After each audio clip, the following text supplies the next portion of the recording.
క్రీస్తునందు ప్రియమైన సంగమ, ఆత్మదేవుని ఆత్మశక్తిని బట్టి, ఆత్మదేవుని మహాకృపను బట్టి నేటి దిన కాల ఆరాధనలో మనము అపస్తలులు కార్యములు అనే ఒక అద్భుతమైన శక్తివంతమైన గ్రంథాన్ని ధ్యానిస్తున్నాం.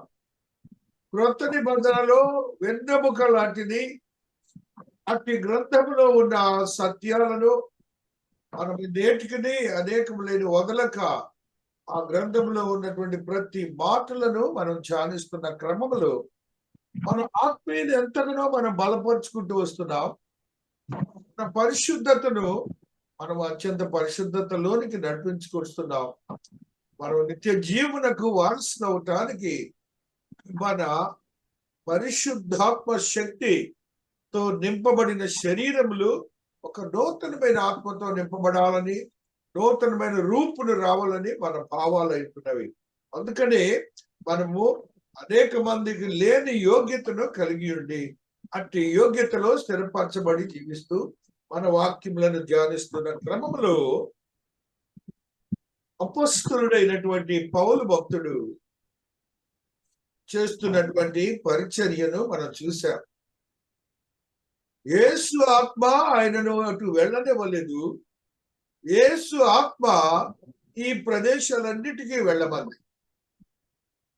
చాలా జాగ్రత్తగా వినండి. ఆయన దేవాతి దేవుని యొక్క ఆత్మ పౌలు భక్తుని తాను ఆలోచించిన ఆలోచన చొప్పున అటువైపు వెళ్ళనివ్వలేదు. దేవాతి దేవుడు యోచించినటువంటి ఒక శక్తివంతమైన స్థలములోనికి, సాతానుకు సంబంధించిన స్థలములోనికి, అదే రీతిగా రక్షణను, రక్షణ భాగ్యాన్ని ఏ విధమైన ఆలోచించక అచ్చట ఉన్నటువంటి న్యాయాధిపతులు ఆ ప్రదేశంలో ఉన్న దైవజనులను హింసిస్తున్నటువంటి ప్రదేశమునకు, వీరికి కష్టములు ఉన్నవి, ఇబ్బందులు ఉన్నవి, శ్రమలు ఉన్నవి, అది దేవునికి తెలుసు. అయినప్పటికీ మహాదేవుడు తన అద్భుతాలని, తన శక్తిని చూపించాలని దాసుని ఈ ప్రదేశాలకు పంపాడు. అక్కడ ఆల్రెడీ మనం గత వారం ధ్యానించినప్పుడు ఒక స్త్రీ రక్షణలోనికి నడిపించబడిన స్థితిని మనం చూసాం. అందులో భాగమే మనందరం కూడా. ఆ స్త్రీ లాంటి వాడమే మనందరం. మనము అక్కడ ఉన్నటువంటి వారందరూ వాక్యాన్ని వినటానికి వచ్చారు, కానీ దేవుని చేత పట్టబడినటువంటి ఆ స్త్రీ ఆ ప్రదేశంలో వాక్యము విని రక్షణలో నడిపించబడినది. మీరు నేను విశ్వాసముతో ఉన్నానని నమ్మినట్లయితే నా గృహానికి వచ్చి మీరు నన్ను ఆశీర్వదించండి అని అంటుంది. ఆ మాటలో ఉన్న శక్తివంతమైన నీతి నీలో నాలో ఉండాలి. అప్పుడే మన కుటుంబాల్లో అద్భుతాలు, ఆశ్చర్యాలు జరుగుతాయి. కానీ ఒక స్టోరీ లాగా వినకూడదు. మనం ఆ యొక్క స్త్రీలో ఉన్నటువంటి భావన ఏమిటి? వాక్యం వినాలనే తృష్ణ. ఆవిడ వ్యాపారానికి వచ్చింది, దాన్ని ప్రక్కన పడేసింది. తన భుక్తి కోసం వచ్చింది, దాన్ని ప్రక్కన పడేసింది. తనకున్నటువంటి వృత్తిని ఎప్పుడు లెక్క చేయక ప్రక్కన పెట్టింది. దేవుని వాక్యం కొరకు తంటాలు పడుతుంది, వినాలి వినాలి వినాలని. ఎవరో కొత్తగా వచ్చాడు, ఆయనైతే సముద్ర తీరంలో చెప్తున్నారు. ఆ మాటలు వింటే నాకు ఏదో జరుగుతుంది, రక్షణ, నా ఆత్మకు రక్షణ, నరక పాత్రుని రాళ్ళు కాను అనే భావన ఆవిడలో ఉద్భవించిందే. మనకు కూడా అదే రావాలండి. ఒకవేళ మనం 50, 60, 70 ఏళ్ల క్రితము మన పితరుల వల్ల మనం బాప్తిస్మాలు తీసుకొని దేవుళ్ళకి వచ్చి ఉండొచ్చేమో, కానీ వారి వలె ఉన్నటువంటి, వారిలో ఉన్న తృష్ణను, వారిలో ఉన్న కాంక్షను మనలో ఉందా లేదా? ఆ రోజు లేకపోతే ఆ పిదపటి రోజైనా, నేటి రోజైనా ఆ స్థితిని మనం కలిగి ఉండాలని ఆత్మదేవుడు చెప్తున్నాడు. మహాదేవుని కృపను బట్టి 100 వోల్ట్స్ ఆ దినం మనకు ఉండదు. మన రోజుల్లో సువార్థీకరణకి ఎంత శక్తివంతమైన వాక్యం లేదు. ఆ రోజుల్లో తప్పకుండా ఉండదు. మన వాక్యం తెలిసాక ఆ తృష్ణను మనం పెంపొందించుకోవాలి హృదయంలో, మనస్సులో, ఆత్మలో. ఆ రీతిగా దేవుడు ఈ దినాన మనలందరినీ హెచ్చరింపు చేస్తున్నాడు. ఏమనంటే, మీలో కూడా ఆ వాక్యంలో శక్తి ఉన్నది. వాక్యం ద్వారా నేను బలపడతాను. వాక్యం ద్వారా నాకు రక్షణ ఉన్నది. వాక్యం ద్వారా నేను నిత్య జీవనకు వెళ్తాను అనే భావన కలిగి ఉండాలని ఆత్మదేవుడు చెప్తుండగా, దాసుడు ఈ విధముగా ప్రయాణమై వెళ్తున్నప్పుడు మార్గ మధ్యంలో కూడా ఒక సత్యయుక్తమైన ఒక స్థితిని అక్కడ చూస్తాం. మహాదేవునికి ఉన్నటువంటి శక్తిని చాటడానికి ఆ యొక్క ప్రాంతం అంతా కూడా ఎలాగుందంటే, దేవుని వాక్యము వినాలి అంటే దయ్యం ఒప్పుకోట్ల. దయ్యం యొక్క కార్యాలతో ఆ ప్రాంతం అంతా ఏం చేస్తుందంటే డబ్బులు సంపాదించుకుంటూ వస్తున్నారు. మనకు గుంటూరు ప్రాంతంలో కానీ ఇదివరకు మన 40 ఏళ్ల క్రితం రోడ్ల ప్రక్కన కానీ ఇలాంటి జనాంగం అంతా కూడాను మంత్రాలు తంత్రాలు చేసి సర్కస్లు చేసి 4 డబ్బులు సంపాదించుకుంటా ఉండేవాళ్ళు. మీరు గుర్తుంటుంది, పాత వాళ్ళందరికీ తెలుసు. ఇప్పుడు లేరు వాళ్ళెవరు. ఆ విధంగా జరుగుతూ ఉంది. అక్కడ ఒక చిన్న దాంట్లోనికి సాతానుడు పంపాడు. ఆ చిన్నదేమో పెద్ద కార్యాలు చేస్తుంది. అక్కడ ఉన్నటువంటి వ్యక్తులందరూ కూడాను ఆ ధనాన్ని ఇస్తున్నారు. వాడు డబ్బులు సంపాదిస్తున్నాడు. ఇక్కడ జరుగుతున్నది ఏమిటి అంటే, దీని దాసుడు ఆ యొక్క క్రియను చూసి, ఆయనలో నా దగ్గర శక్తి లేదండి, ఏ నామంలో శక్తి ఉన్నదో ఆ నామాన్ని బట్టి ఒక స్త్రీలో మార్పు వచ్చి బాప్తిస్తం తీసుకొని ఆవిడ కుటుంబం అంతా రక్షణలో నడిపించుకొని దైవజనులను కుటుంబానికి ఆహ్వానించింది. ఆ స్థితి ఈ రోజున ఆ యొక్క బాలికలో ఉన్నటువంటి దయ్యమును వెళ్ళగొట్టడానికి ఈయన అంటున్నాడు, నా దగ్గర ఏమీ లేదు. కాబట్టి చూడండి అంటున్నాడు 18, నీవు ఈమెను వదిలిపోమ్మని యేసుక్రీస్తు నామమున ఆజ్ఞాపించుచున్నారని ఆ దయ్యముతో చెప్పాను. వెంటనే అది ఆమెను వదిలిపోయాను. అంటే దైవజనులకు శక్తి ఉన్నప్పుడు జస్ట్ గో అని చెప్తారు దయ్యాలతో. అలాంటిది మన సంఘంలో 2 కేసులు జరిగినాయి, మీ అందరికి తెలుసు. ఎలా పరిగెత్తాడు దైవజనుడి మాటతో. ఒక చోట అయితేనేమో నిమిషాలు పరిగెత్తాడు, ఒక చోట 45 నిమిషాలు 3 దయ్యాలు పోరాడి. ఇది స్వయాన మనమే చూసాం. In the name of lord Jesus ఈ అద్భుతాలన్నీ జరుగుతాయని మనం గ్రహించాలి. ఇక్కడ అదే జరిగింది. ఆ స్త్రీలో ఉన్నటువంటి బాలికలో ఉన్న దయ్యాన్ని వెళ్ళగొట్టేశాడు దైవజనుడు. వెళ్ళగొట్టేశాడు. ఎలాగ వెళ్ళగొట్టాడంటే, యేసు నామములో మాత్రమే, నా పేరున నేను శాసిస్తున్నాను వెళ్ళిపో అంటున్నాడా? నేను ఆజ్ఞాపిస్తున్నాను వెళ్ళిపో అని చెప్పాడండి. యేసు నామములో రక్షణ కలదు, శక్తి కలదని అపొస్తలుల కార్యం 4లోనే మనం ఎప్పుడు చదువుతూ ఉంటాం. కాబట్టి ఇప్పుడు మనం ఒకసారి ఆ మాటను కూడా గమనానికి తీసుకొని వద్దాం. ఆ మాటలో ఉన్న అద్భుతాన్ని కూడా ఈ మాటను తీసుకొద్దాం. చూడండి, మరి ఎవరి వలన రక్షణ కలగదు, ఈ నామముననే మనము రక్షణ పొందవలను, కానీ ఆకాశము క్రింద ఇయ్యబడిన మనుషులలో ఇయ్యబడిన మరి ఏ నామమున రక్షణ పొందలేము. భూమి మీద అనేక పేర్లు గల వాళ్ళు ఉన్నారు, దేంట్లో కూడా రక్షణ లేదు. ఛాలెంజింగ్ చెప్తున్నారు. నేను నా దగ్గర ఉందని రమ్మనాలు ఎవరు, అదే అర్థం. రాలేరు, ఎందుకంటే లేదు కాబట్టి. అది ఇక్కడ కూడా అది చెప్తున్నాడు దేవుడు. విశ్వసించితే అద్భుతాలు జరుగుతాయి. ఇక్కడ ఈ వ్యక్తి చేసినటువంటి క్రియను బట్టి దయ్యం వదిలిపోయేది. అక్కడ ఉన్నటువంటి న్యాయాధిపతులు వీళ్ళందరూ చూసి, వాళ్ళకి అంతే కదా సొమ్ము, వాళ్ళ వ్యాపారం పోయింది కదా. అందుకని ఈయన్ని చూడండి అక్కడ ఏం చేశారు, వాళ్ళు చేసిన కొట్టి. అప్పుడు జన సమూహము వాని మీదికి దొమ్మిగా వచ్చాడు. న్యాయాధిపతులను వారి వస్త్రములు లాగివేసి వారిని బెత్తమనితో కొట్టవాలని ఆజ్ఞాపించని. వాళ్ళు చేసింది చెడ్డ పని అండి. ఎప్పుడైనా కూడాను సత్యము వైపు ఎవరు ఉండరు. ఎందుకంటే అసత్యమునకు, అబద్ధికునకు జనకుడు ఎవరు?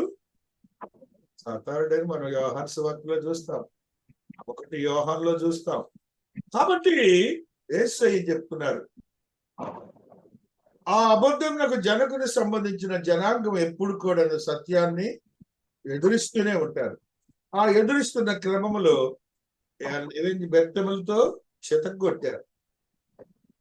బెత్తాలు ఇప్పుడు బెత్తలు వాడట్లేదు, మా దినాల్లో వాడారు, మేము చూసాం, ఆ రుచి మాకు తెలుసు. ఎలా ఉందంటే కేటు బెత్తాలు కూడా ఉండేవి, కొడితే చర్మం అలా లేచిపోవాల్సిందే. తల్లిదండ్రులు కూడా ఏమి అనేవారు కాదు, నువ్వు చదవలేదు కాబట్టి కొట్టారని. ఇవాళ అసలు గిచ్చినా కొరికినా అసలు ఏమని అక్కడ గీరినా పంతులుగా చచ్చిపోయాడు, ఉరితాడు తీసుకొచ్చి చేస్తున్నారు. ఇక్కడ చూడు, వాడిని వదిలిపెడితే వారు చాలా దెబ్బలను కొట్టి వారిని చెరసాలలో భద్రముగా కనిపెట్టవాలని చెరసాల నాయనికి ఆజ్ఞాపించది. ఆటోమేటిక్ గా మళ్ళా చెరసాలలో వేసి ఆ చెరసాల నాయకుని చెప్పేసి పడేస్తారు అక్కడ. ఈ క్రియ అంతా కూడా ఎందుకండి మనం చెప్పుకుంటుంది? దేవుని కొరకు పనిచేసిన వాళ్ళకి కష్టాలు ఉంటాయి, కష్టాలు ఉంటాయి, అది దేవుని పని. కాబట్టి మనము దేవుని నమ్ముకున్న వాడము, మనకి కష్టాలు ఉన్నాయి, వ్యధలు ఉన్నాయి, బాధలు ఉన్నాయి. అయితే మన వ్యధలు బాధలు కొట్టివేసిన దేవుడు ఒక అద్భుతమైన ఆశ్చర్యకరమైన భవిష్యత్తుని వస్తాడు. భూమి మీద కాదు, పరమును కూడా. అది తప్పదండి, నేను చెప్తున్నాను నాకంతే. మహాదేవుడు చెప్తున్న మాటను మీతో చెప్తున్నాను, నా సొంతం కాదు. మహాదేవుడు ఈ రీతిగా మనతో ఈ దినాన మాట్లాడుతున్నారు. దేవుని నమ్ముకున్న వారికి ఏ మాత్రము కూడా కష్టాలు లేకుండా లేవు, ఉంటాయి. అందులో మహిమాన్వితమైన కార్యాలు జరుగుతాయి. మీరందరూ గమనించాలని పరిశుద్ధాత్మ దేవుడు మనందరితో ఈ దినాన మాట్లాడుతూ వస్తున్నాడు. దేవుని శక్తిని మనం కనిపెట్టుకొని ఉండాలి. మార్కు సువార్తలో ఒక మాటను చదువుకుందాం. మార్కు 16:15-18 మహాదేవుడు ఈ మాటను చెప్తున్నాడు. చూడండి, యేసయ్య మాట్లాడిన మాటను ఒకసారి మీ అందరికి చెప్తున్నారు. మీరు సర్వలోకమునకు వెళ్ళి సర్వ సృష్టికి సువార్తను ప్రకటించుడి. నమ్మి బాప్తిసం పొందిన వాడు రక్షింపబడును, నమ్మని వానికి శిక్ష విధింపబడును. నమ్మిన వాని వల్ల ఈ సూచక్రియలు కనబడును. ఏమనగా నా నామమున దయ్యములను వెళ్ళగొట్టుదురు. యేసయ్య చెప్తున్న మాటలు ఇవన్నీ. ఆయన మనకిచ్చిన పవర్స్ ఆ రోజున ఇచ్చాడు 2000 సంవత్సరాల క్రితం. దాన్ని వేళ మనము 23వ శతాబ్దంలో కూడా మన సంఘాల్లో చేస్తున్నాం. ఎందుకు? మనం స్వయంగా చూసాం. నెక్స్ట్ ఏమన్నాడు చూడండి మహాదేవుడు, కొత్త భాషలు మాట్లాడుదురు. మన సంఘంలో మాట్లాడరండి కొత్త భాషలు. 5 సహోదరులు మాట్లాడతారు. బాబులను ఎత్తి పట్టుకొందురు. మరణకరమైనది తాగినను అది వారికి హాని చేయదు.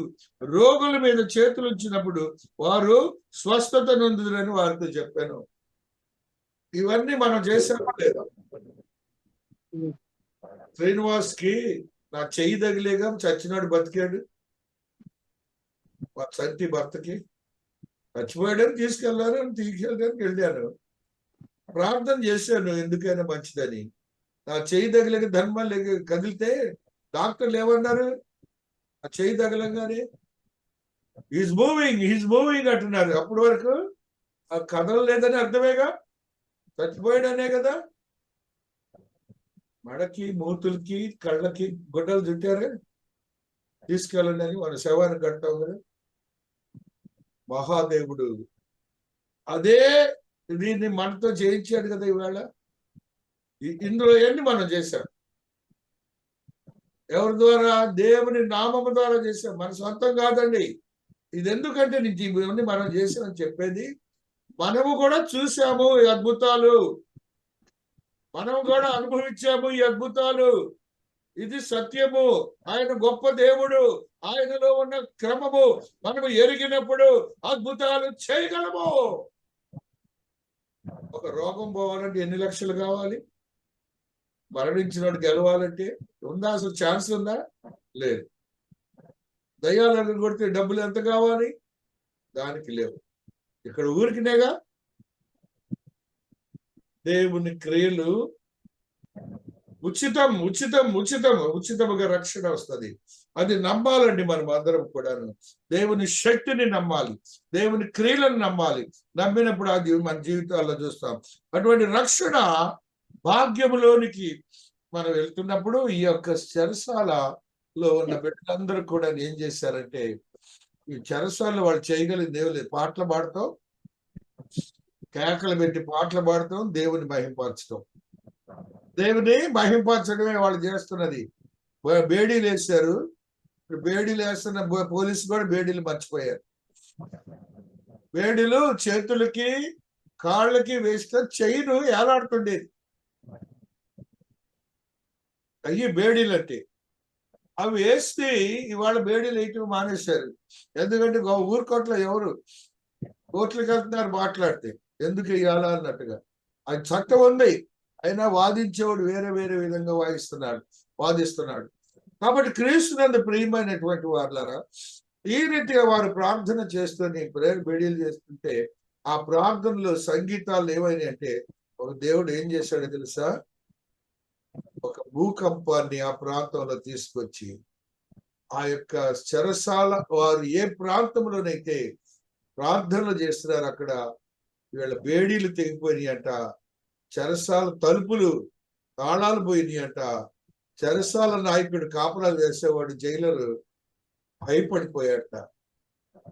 భయపడి సూసైడ్ చేసుకోబోతున్నాడంట.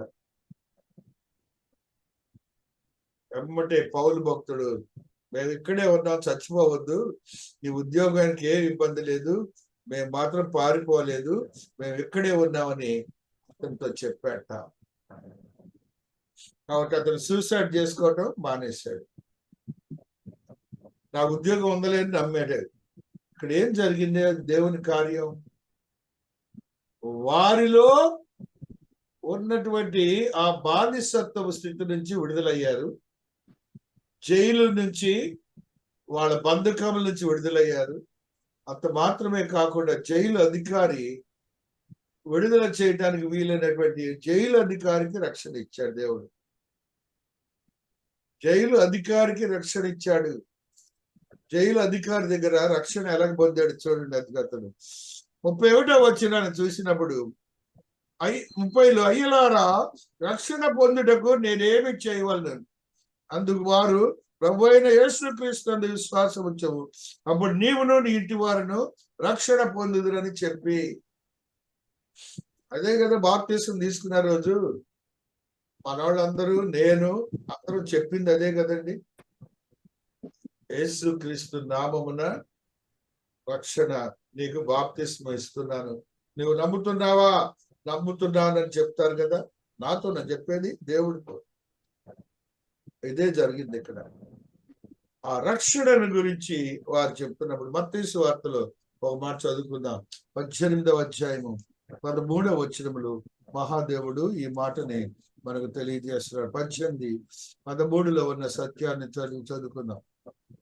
వాడు దాన్ని కనుగొని నా ఎడల 99 గొర్రెలను గురించి సంతోషించడం కంటే దాని గురించి ఎక్కువగా సంతోషం మీతో నిశ్చయముగా చెప్తున్నాను.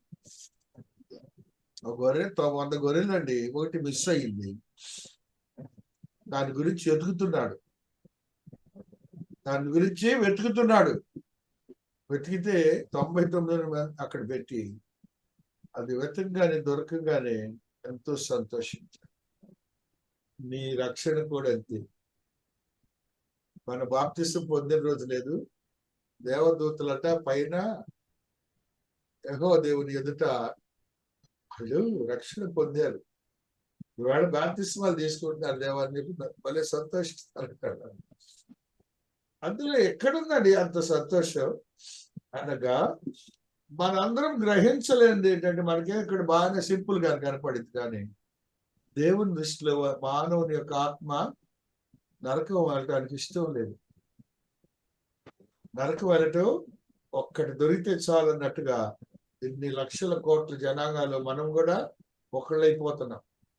అది దేవుడు సంతోషించే స్థితి. అంత గొప్ప రక్షణను దేవుడు మనకు అనుగ్రహించారు.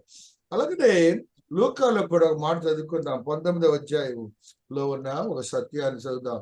లూకా 19:9 ఒక సత్యము దేవుడు తెలియజేస్తూ ఉన్నారు. 19వ అధ్యాయం 9వ వచనం. అందుకు యేసు ఇతడు అబ్రహాము కుమారుడే, ఎందుకనగా నేడు ఇంటికి రక్షణ వచ్చి అన్నది. ఎవరింటికి? జక్కయ్య తెలుసు కదా,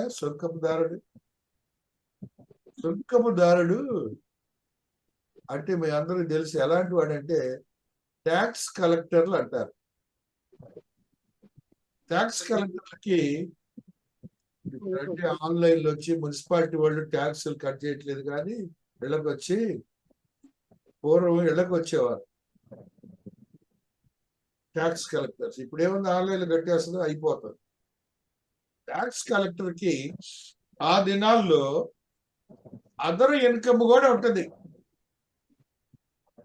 వాళ్ళకి చూపించాల్సిన ప్రాపర్టీ అంతగా చూపించకపోతే వాళ్ళకి కొద్దిగా డబ్బులు ఇస్తే, అది కాదని ఆయన రాస్తే ఈయనకి డబ్బులు, అది సొంకముదారుడు, అంత రిచ్ మ్యాన్. అయితే యేసుని తెలుసుకోవాలని ఆశపడ్డాడు.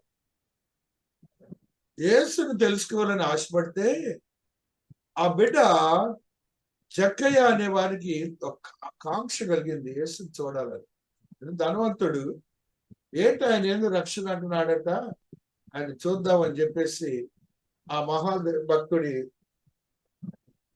జనం అందరిలో చూడలేడు కాబట్టి ఒక పొట్టోడైనా ఒక పెద్ద చెట్టు ఉంటుంది అక్కడ. ఇవాళ కూడా ఎర్షిలో నేను చూసా, జక్కయ్య ఎక్కిన చెట్టు ఇవాళ కూడా ఉంది అక్కడ. ఆ చెట్టు ఎక్కి అక్కడి నుంచి యేసయ్య కనపడతాడని చూస్తున్నాడట. దేవుడు ఏం చూశాడు ఇందులో? అతను ప్రకృతి సహసిద్ధంగా ఏ మాత్రం అర్హత లేకపోయినా మనస్సులో దేవుని చూడాలని ఆశ ఉంది, రక్షణ పొందాలని ఆశ ఉంది. అందుకని ఆ బిడ్డ అక్కడి వరకు యెరూషలేములో వెళ్ళి ఆయన చూస్తుంటే, ఆయన మన దేవుడు మామూలు చూసి జక్కయ్య దిగిరమ్ము అని అంటాడు. నేను చూశాను, దిగిరా.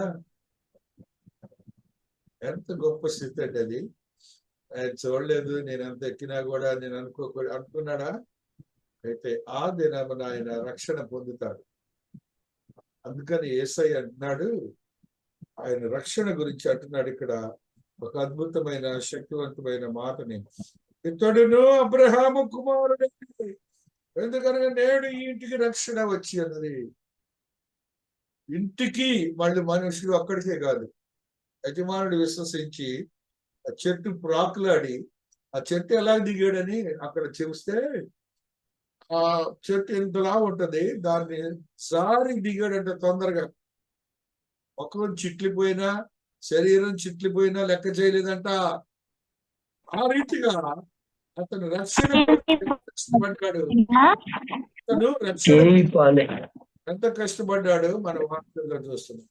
మహాదేవుని యొక్క ఆత్మీయతలో బలపరచబడిన మనము, శక్తివంతమైన స్థితిలో స్థిరపరచబడినటువంటి మనము రక్షణ పొందటం అనేది ఒక కొంత అయితే, అందులో ఈ భావోద్రేకాలన్నీ కాంక్షతో కూడిన, తృష్ణతో కూడిన కోరిక మనలో ఉండాలి.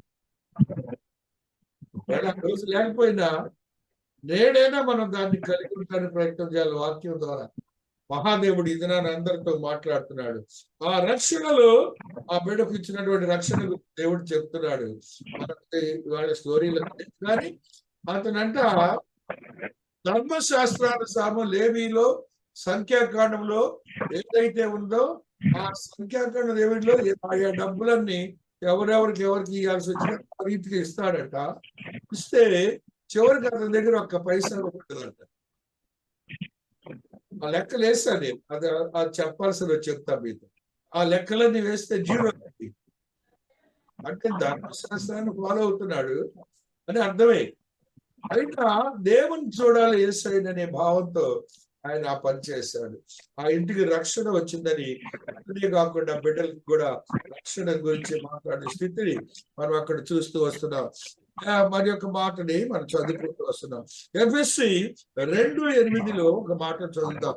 ఎఫెసీ పత్రిక 2వ అధ్యాయము 8వ వచనాన్ని మనం చదువుకుంటూ వస్తున్నాం. 2:8 ఆత్మదేవుడి మాట. మీరు విశ్వాసం ద్వారా కృపచేతనే రక్షింపబడినారు. ఇది మీ వలన కలిగినది కాదు, దేవుని. అందరూ గమనించాల్సింది ఏంటంటే, మనల్ని కనిపెట్టుకొని దేవుడు అక్కడ ఉన్నాడని. మనకి ఇక్కడ ఉన్నటువంటి వ్యక్తులు ఎవరైనా నీకు బాప్తిసం ఇచ్చినా, మాస్టర్ గారు ఇచ్చినా, ఎవరైనా స్నేహితులు నిన్ను నడిపించినా, దేవుని కృప చొప్పున, వరం చొప్పునే జరిగాయి. దేవుని కృప చొప్పున, వరము చొప్పునే జరిగాయని నువ్వు గమనించాలి. ఆ రీతిగా మహాదేవుడు మనతో మాట్లాడతారు. రక్షణకు రావడానికి కారణాలు చూడండి, ఎప్పటికీ ఒక్కటి వెనక దాగి ఉన్నది. ఆ స్థితిలో మనము బలపడాలి, భద్రపరచబడాలని దేవుడు చెప్తుంటే, ఈ రోజున వాక్యంలో కూడా అపొస్తలుల కార్యములో దాసుడు అంటున్నాడు, నేను రక్షణ పొందాలంటే ఏం చేయాలంటున్నాడు. అంటే కొద్దిసేపట్లోనే ఆ మాటను ఎట్లాగ మాట్లాడాడు, ఆ కొద్దిసేపట్లోనే ఆ మాటను ఎలా మాట్లాడాడు నేను అనుకుంటాను. ఆ పూదోనని దయ్యమును వదిలిపెట్టిన దగ్గర రక్షణను గురించి వస్తుంది. యేసు నామములో రక్షణ కలదని. అది చూస్తుంటాడేమో before he is coming to jail అని నేను అనుకున్నాను. కాబట్టి అది చూసి ఉంటాడు, వినుంటాడు. అయితే ఆ రక్షణ ఏంటో నాకు ఇప్పుడు చెప్పండి స్వామి అని వారిని అడిగితే వారు చెప్తారు. తర్వాత వారి ఇంటికి వెళ్ళి భోజనాలు చేస్తారు. కుటుంబం అంతా కూడా రక్షించబడినట్టుగా చెప్తున్నాడు. చూడండి అక్కడ ఏం చెప్తున్నారు వాళ్ళు. ప్రభు అయిన యేసునందు విశ్వాసం ఉంచుము, అప్పుడు నీవును నీ ఇంటి వారు రక్షణ పొందురని చెప్పి అతనికి తన ఇంటి ఉన్న వారందరికీ దేవుని వాక్యమును బోధించరి. రాత్రి ఆ గడిలోనే అతడు వారిని తీసుకొని వచ్చి వారి గాయములు కడిగను. వెంటనే అతడు ఇంటి వారందరిని బాప్తిస్మము పొందిరి. ఎవరైతే ఆయన జైల్లో వేశారో వేడిలేసి, ఆయనే అధికారి వచ్చి అతన్ని శుభ్రపరిచాడంట, మందు వేశాడంట. రక్షణకి కారకుడైన బాప్తిస్వం కూడా వారితో తీసుకున్నాడు. కాబట్టి క్రీస్తునందు ప్రియమైనటువంటి వాళ్ళ మహాదేవుడు మాట్లాడుతున్న కొన్ని సత్యాలు మనం గ్రహించినప్పుడు అవి స్టోరీలు కాదు, జరిగిన సంఘటనలు. అందులో భాగంగా మన జీవితాలకి మనం ఎట్లా అనువర్తించుకొని మనకు మనముగా అంత లోతుకి వెళ్ళిపోవాలి. వారి వలె మనం అంత లోతుకి వెళ్ళటానికి మన భావోద్రేకాలను స్థిరపరచుకోవాలని ఆత్మదేవుడి దినాన్ని మనందరితో మాట్లాడుతూ వస్తున్నాడు. మనము మాట్లాడుతున్నటువంటి ఆత్మీయ స్థితిలో ఏ రీతిగా మనం జీవిద్దాం. 1 తెస్సలోనిక 5వ అధ్యాయం 8లో ఒక సత్యాన్ని చెప్తున్నారు. 1 తెస్సలోనిక 5వ అధ్యాయము 8వ వచనంలో ఆత్మదేవుడు ఈ మాటని మనతో మాట్లాడుతున్నాడు.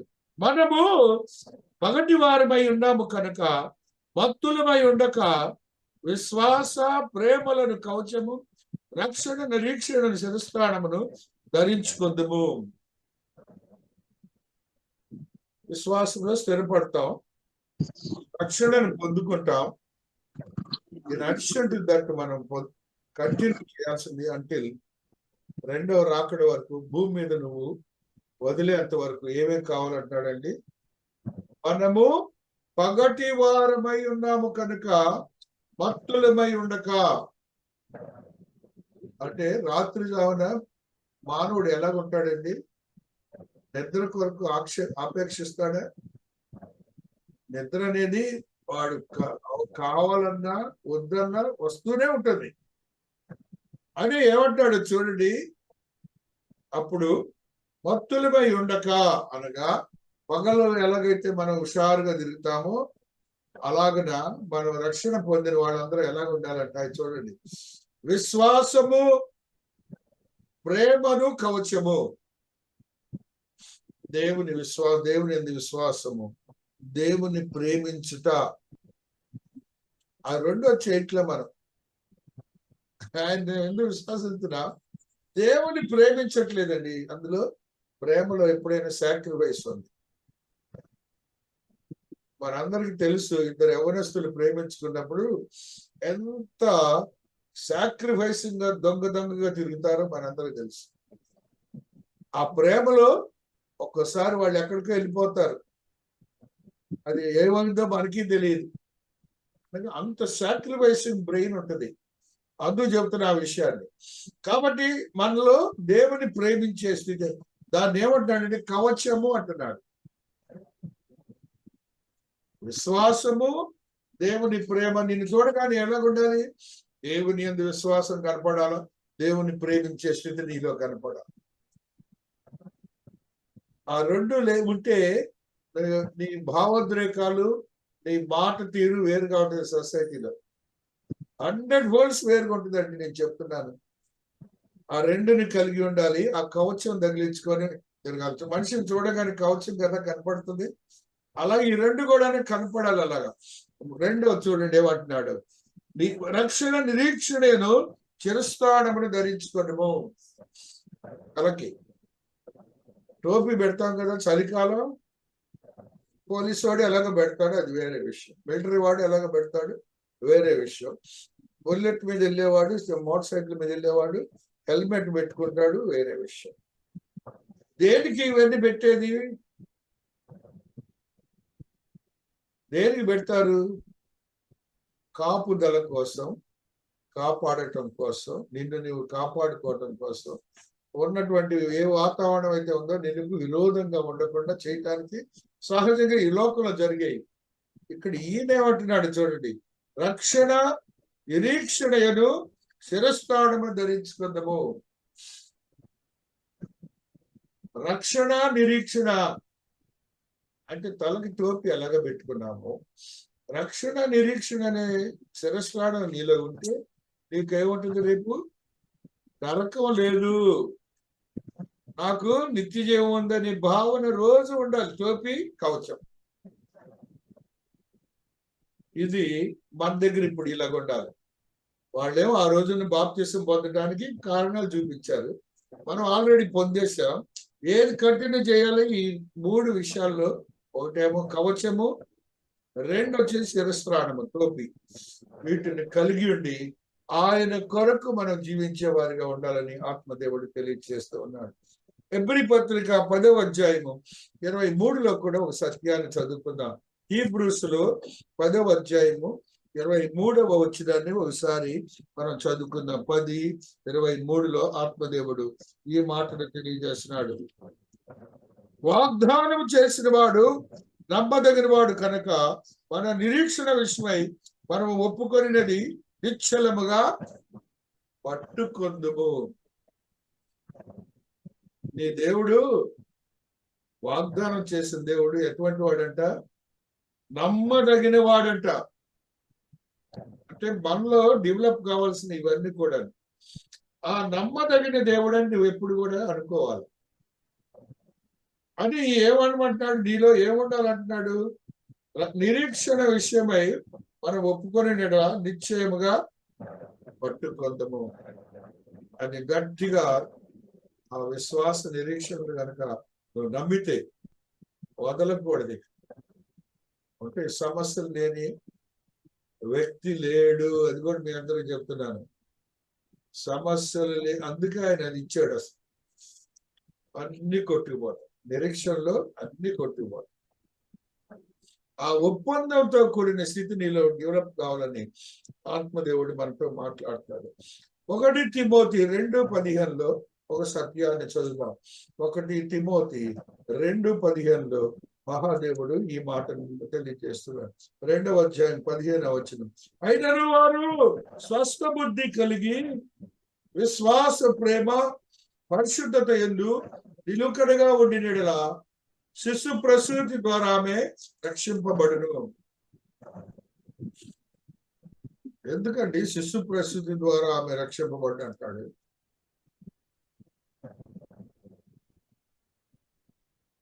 శిశువుకు గర్భంలో ఉన్నప్పుడు, ప్రసవం చేస్తున్నప్పుడు ఎంత కష్టమో మనందరూ తెలుసు. మొన్నటి దినాన శ్యామ్ వాళ్ళ బంధువులు అమ్మాయి ఇట్లానే బిడ్డ 8వ మాసం బిడ్డ చనిపోయింది. నెక్స్ట్ ఈ అమ్మాయి చనిపోద్ది, ప్రార్థన చేయండి అంకుల్ అని చెప్పాడు. ఈ అమ్మాయి సీరియస్ 99% ఉండదు అని చెప్పారు. సరే దేవుని బట్టి ప్రార్థన చేశాం, ఆ బిడ్డ బ్రతికింది. చిన్న పాప ఇప్పుడు గర్భంలో చనిపోయిందిగా ఆల్రెడీ. అయితే ఇక్కడ శిశు ప్రసూతి ద్వారా ఆమె రక్షింపబడదు, అనగా మరణిస్తుంది. ఆ దాంట్లో కూడా ప్రసూతిలో దాంట్లో కూడా దేవుడు జీవాన్ని ఇస్తాడని. ఎప్పుడంట మనం ఇలాగుంటే చాలంట, స్వస్థ బుద్ధి కలిగి నిలకడగా ఉండి విశ్వాస ప్రేమలను పరిశుద్ధత యందు, అనగా ఎటువంటి సమస్య వచ్చినా నీవు ఇలాగ జీవిస్తున్నప్పుడు ఇవన్నీ కూడాను ఆటంకాలు అవ్వట. నిన్ను తీసుకొని వెళ్ళి దేవుడు క్షేమాన్ని ఇచ్చి బయటికి తీసుకొస్తాడట. వాక్యం ఎప్పుడు అసత్యము కాదు. ఇవన్నీ ఉన్నాయి కాబట్టి శారా 90 ఏళ్ల ప్రాయంలో శిశువుని ఇచ్చింది. ఆమెలో ఏమాత్రం కూడా ఇలాంటి పరిస్థితులు లేవు, జీవంతో బయటకు వచ్చింది 90 ఏళ్ల స్త్రీ. కాబట్టి క్రీస్తు నందు ప్రియమైనటువంటి వారు, దేవుని వాక్యములో ఉన్న సత్యాలు మనం గ్రహించి మనకు మీరుగా భద్రపరచబడాలని ఆత్మదేవుడు తెలియజేస్తూ ఉన్నారు. మనం ఆ రీతిగా రక్షణలో కొనసాగించబడాలి. ఆత్మీయతో కూడినటువంటి మనము దాసులు ఈ విధంగా దెబ్బలు తిన్నారు, కొట్టించుకున్నారు, కొరడాలతో దెబ్బలు తిన్నారు. అయినా కూడా వాళ్ళు చేసిన పనులేంటి? రక్షణ, ఆత్మల రక్షణార్థమై ఇలాంటివి జరుగుతాయి. చాలా మంది పిచ్చి మాటలు కూడా మాట్లాడతారు. చాలా మంది వాళ్ళని మాట్లాడుతున్నారు, బాప్తిసం ఇచ్చిన వాళ్ళని కూడా మాట్లాడుతున్నారు. అలాగా మన ఒక 15 ఏళ్ల క్రితం ఎవరికో ఫ్యామిలీ పిల్లలకి ఇస్తే వాళ్ళ అమ్మ వాళ్ళు దేవుడు నమ్ముకోలా, సగమే నమ్ముకున్నారు. విమర్శలతో విమర్శించారట. అయినా కూడాను లెక్క చేయకండి అని చెప్పారు. ఇవన్నీ కామను. ఇళ్లలో వాళ్ళు నమ్మనప్పుడు అట్లాగే ఉంటాయి, రోడ్డు మీద నమ్మనప్పుడు అలాగనే ఉంటుంది. సంఘంలో కూడా చూసినప్పుడు వాళ్ళు ఇంకోటి ఏదో బాప్తిసం తీసుకోవాలంటే వాళ్ళకి అలాగే ఉంటుంది. ఎవరు కూడాను అవిశ్వాసంలోనికి వెళ్ళకండి అని నేను ఇచ్చే సలహాలు అయ్యే. దేవుడు ఈ దినాన్ని మనందరితో మాట్లాడుతూ ఈ సత్యాలన్నీ తెలియజేస్తూ ఉన్నారు. మహాదేవుని యొక్క మహాకృపను బట్టి విశ్వాసము పోగొట్టుకొనవచ్చు. ఈ కారణాల వలన, కొన్ని కారణాల వల్ల మన విశ్వాసాన్ని పోగొట్టుకుంటాం. ముందు టైటస్ లో ఒక మాట చదువుకుందాం. తీతులు 2వ అధ్యాయం 14 వచనాన్ని చదువుకుందాం.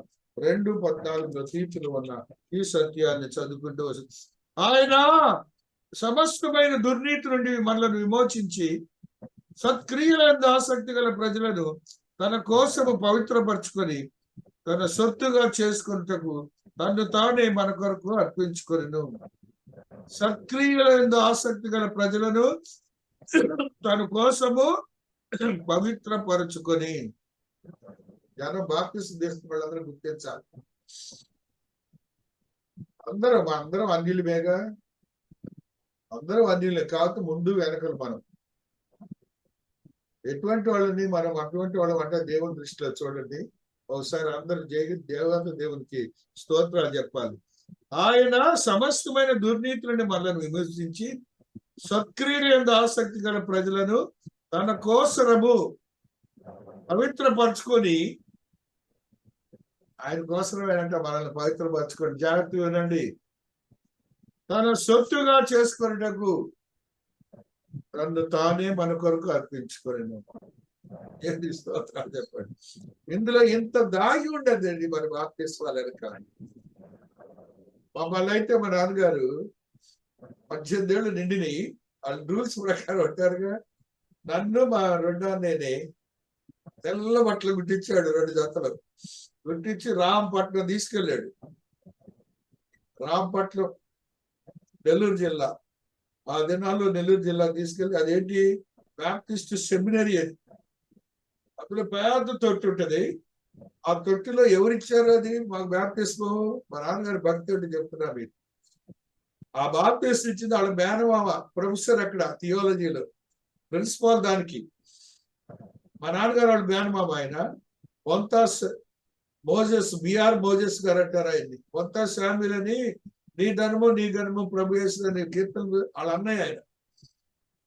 ఆ ప్రొఫెసర్ గారి చేత ఈయన మేనమామ చేత మాకు ఇప్పియాలని ఆయన భక్తుడు, పెద్ద భక్తుడు కాబట్టి. అక్కడే మా చిన్నాయన గారు ప్రొఫెసర్. ఎందుకు ఎంత తీయాలో ఆయన ఈ ఊళ్ళో తీసుకోవచ్చుగా. ఎంత చేయాలో మళ్ళీ ఆయన చేత నా వివాహం కూడా చేయించాడు. అంత వృద్ధుడు చూడండి, ఆయనకు అంత వచ్చాడు. మా చిన్నాయన గారి చేత కూడా చేయించాడు, వాళ్ళిద్దరే చేశాడు. కాబట్టి సత్క్రియలు ఎందు ఆసక్తి కలవాళ్ళని ఆ దినాల్లోని దేవుడు పట్టుకున్నాడు, వారితోనే చేయించుకున్నారు. వారికి అంత దూరం వెళ్లాల్సి వచ్చిందా బాప్తిసం? మన పక్కన రోడ్డు పక్కన, ఇప్పుడు ఇంకనే చర్చిలోనే రేపు వాళ్ళకి కూడా అంతేగా. రాంపట్నంలో ఆ ప్రాంగణం 400 గజాలు, 400 గజాలు, సారీ 4000 గజాల ఆ యొక్క ప్రాంగణం, ప్రెమిసెస్ పెద్దది. పెద్ద భవంతులు ఉంటాయి, బిల్డింగ్స్ ఉంటాయి. అక్కడ థియాలజికల్ కాలేజ్ ఉంటది. అందులో ఒకసారి పిడుగుపడితే కాలేజీలో పిడుగుపడితే ఏమవ్వాలా? పగిలిపోవాలా. కానీ రంధ్రం పడి కిందకి వెళ్ళిందండి, అంతే. వచ్చింది రంధ్రం, దేవునికి స్తోత్రం. అంతే ఉందండి రంధ్రం పడి, ఏమాత్రం కూడా సోగుచ్చినట్టే ఉంది. పెద్ద పిడుగట్టది, కింద మొక్క పడిపోయింది, మేడలో నుంచి పెట్టారు. ఆ రోజు బ్రిటిష్ వాళ్ళు కట్టిన బిల్డింగ్స్ అవి.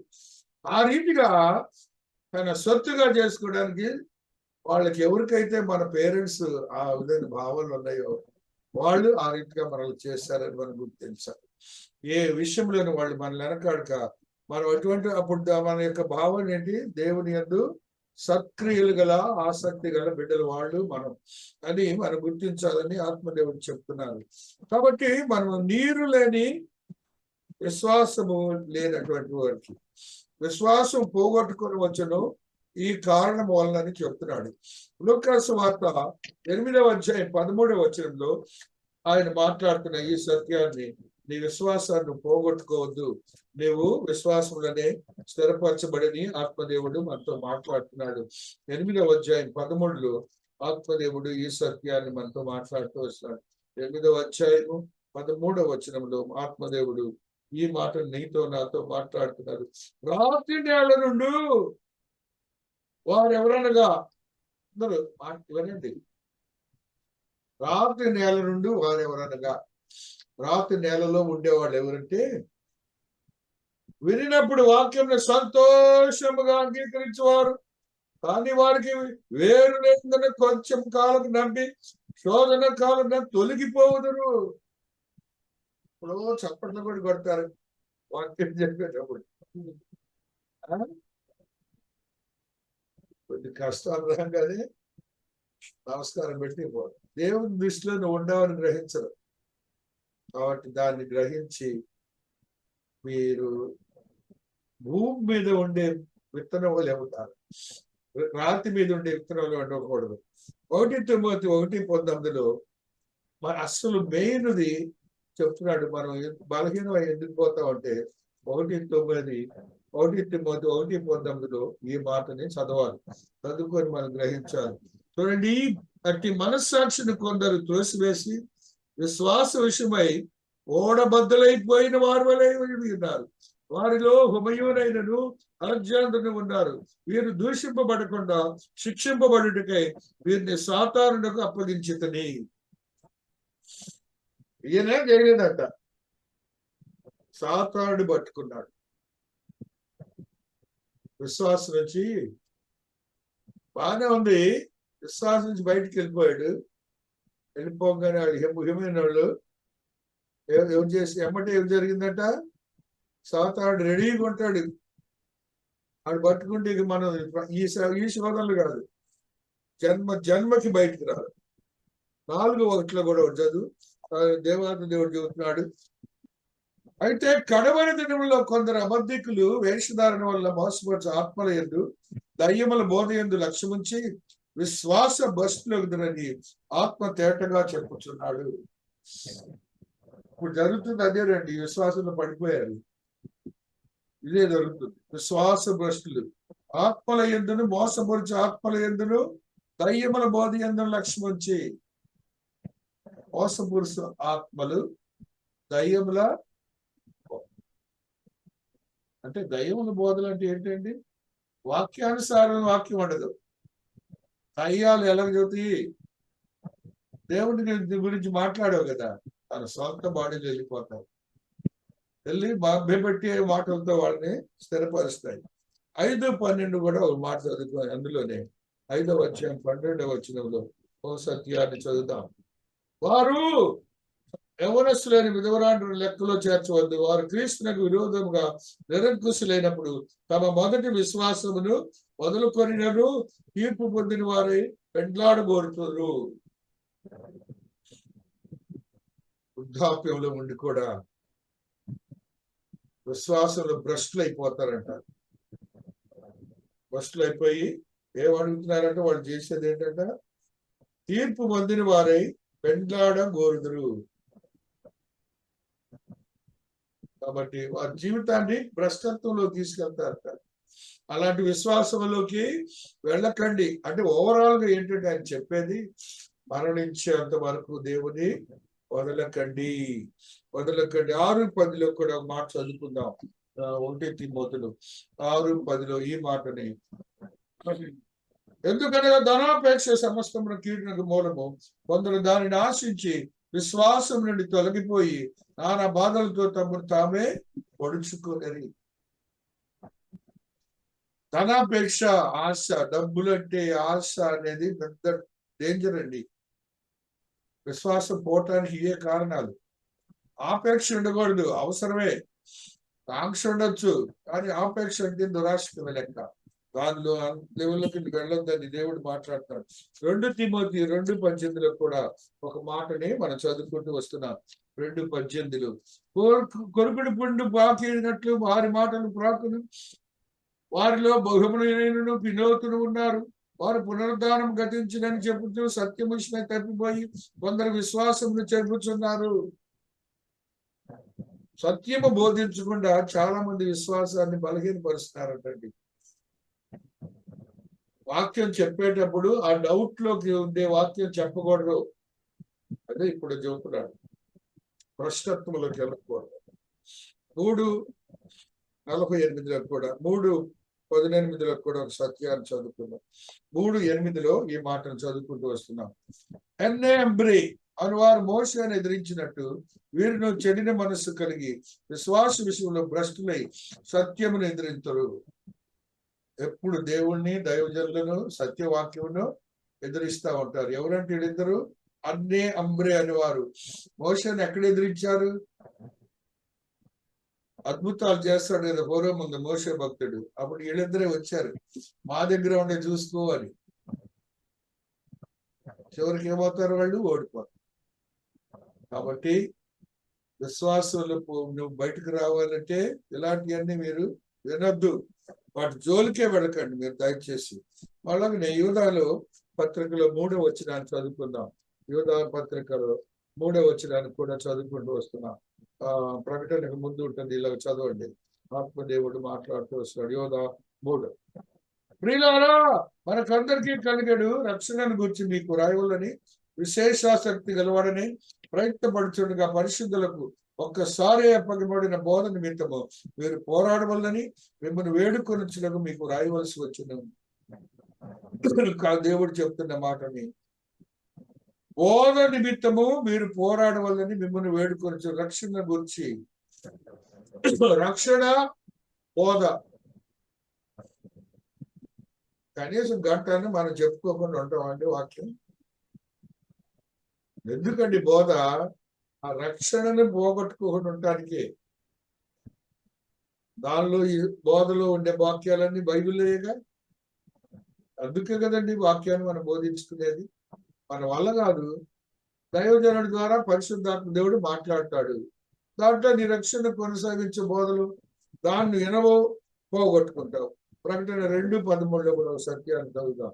2వ అధ్యాయము 13వ వచనంలో ప్రకటనకారుడు ఈ సత్యాన్ని నీతో నాతో మాట్లాడుతూ వస్తున్నారు. సాతాను సింహాసనమైన స్థలములలో నీవు కాపురమున్నావో నేర్గుదుడు. అందరు గమనించాలి, మనందరం ఎక్కడున్నాము? సాతాను సింహాసనం ఉన్న స్థలములో మనందరం ఉన్నాం. మరియు సాతాను నీవు కాపురమున్నావు నేను కాపురమున్న ఆ స్థలములో నా యందు విశ్వాసి అయి ఉండి నన్ను గూర్చి సాక్షి అయిన అంత్యపు వాడు మీ మధ్య చెప్పబడిన విషయం నీవు నా నామమును గట్టిగా చేపట్టి నా యందు విశ్వాసం విసర్జింపలేదని నేను ఎరుగుతాను. ఇప్పుడు మనకు జరుగుతుంది అదే కదండి. లేదు అమ్మో ఇవన్నీ జరుగుతున్నాయి కానీ నేను ఎందుకు ఆ దేవుడు, కానీ దేవుడు ఏమంటున్నాడు అటువంటి వాళ్ళని, నాకు తెలుసు ఎంత జరిగిన నువ్వు మాత్రం నా కోసం నిలబడ్డావు, నీ విశ్వాసాన్ని కాపాడుకున్నావు, నీకు రక్షణ నేను ఇవ్వటానికి సిద్ధపడ్డానని మహాదేవుడు మాట్లాడుతున్నాడు. కాబట్టి క్రీస్తు అంత ప్రియమైనటువంటి వారులారా, ఈ దినమున దేవుడు మాట్లాడిన కొన్ని సత్యాలన్నీ జరిగిన సంఘటనలు కాదు, కానీ మనతో దేవుడు మాట్లాడిన మాటలు మనం బలపరచుకోవాలి. ఆ రీతిగా వాళ్ళు ఏ రీతి విశ్వాసంలో ఆ స్త్రీ ఏ విధంగా అయితే దేవుళ్ళకి వచ్చిందో, అక్కడ ఉన్నటువంటి దయ్యం వదిలిగొట్టినప్పుడు వారు ఏ రీతిగా విశ్వాసంలో ఉన్నారు, అలాగనే ఈ యొక్క రక్షణ పొందినటువంటి జైలు అధికారి ఏ రీతిగా ఉన్నాడు మనం గ్రహించాలి. మన విశ్వాసాలు వదులుకోకూడదు, మనం భద్రపరచబడిన వారంగా ఉండాలని వాక్యం బోధిస్తున్నది. తదరీతిగా మనల్ని మనం బలపరుచుకుందాం. మరలా నెక్స్ట్ తదుపరి వాక్యాన్ని మనం ధ్యానిద్దాం.